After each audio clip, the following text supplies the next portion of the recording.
টানা কয়েকদিন ধরে ইরান এবং ইসরায়েলের হামলা ও পাল্টা হামলায় উত্তপ্ত হয়ে উঠেছে মধ্যপ্রাচ্য। গত শুক্রবার ভোরে তেহরান সহ ইরানের বেশ কিছু স্থানে পারমাণবিক ও সামরিক স্থাপনায় ইসরায়েল বিমান হামলা চালায়। পরে তীব্র শক্তি নিয়ে ইসরায়েলে পাল্টা হামলা শুরু করে ইরানও। তবে ইরানে হওয়া হামলার সঙ্গে যুক্তরাষ্ট্রের কোনো সম্পর্ক নেই বলে মন্তব্য করেছেন মার্কিন president Donald Trump.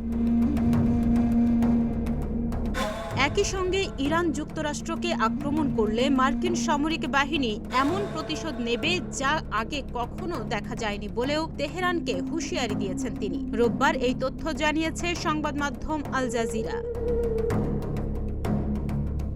President Donald Trump বলেছেন, ইরানের সাম্প্রতিক হামলার সঙ্গে যুক্তরাষ্ট্রের কোনো সম্পৃক্ততা নেই। তবে তিনি সতর্ক করেছেন, যদি ইরান যুক্তরাষ্ট্রকে কোনোভাবে আক্রমণ করে তাহলে মার্কিন সেনাবাহিনী এমন শক্তি ও মাত্রায় প্রতিশোধ নেবে যা আগে কখনো দেখা যায়নি।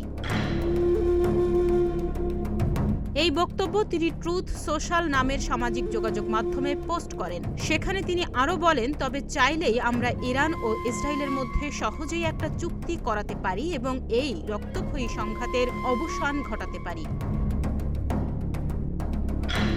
বর্তমানে ইসরায়েল ও ইরানের মধ্যে সরাসরি সামরিক সংঘর্ষ চলছে, যার মধ্যে ইসরায়েল ইরানের পরমাণু স্থাপনায় আঘাত হানে এবং ইরানও পাল্টা ক্ষেপণাস্ত্র ও ড্রোন হামলা চালায় ইসরায়েলে। এমন উত্তেজনার মধ্যে ট্রাম্পের এই বক্তব্য সামনে এলো। যুক্তরাষ্ট্র এখনো এই সংঘাতে সরাসরি জড়ায়নি, তবে আঞ্চলিক মিত্রদের সঙ্গে ঘনিষ্ঠ যোগাযোগ রাখছে এবং মধ্যপ্রাচ্যে সামরিক প্রস্তুতিও জোরদার রয়েছে। তাহনিয়া ইয়াসমিন, প্রতিদিনের বাংলাদেশ।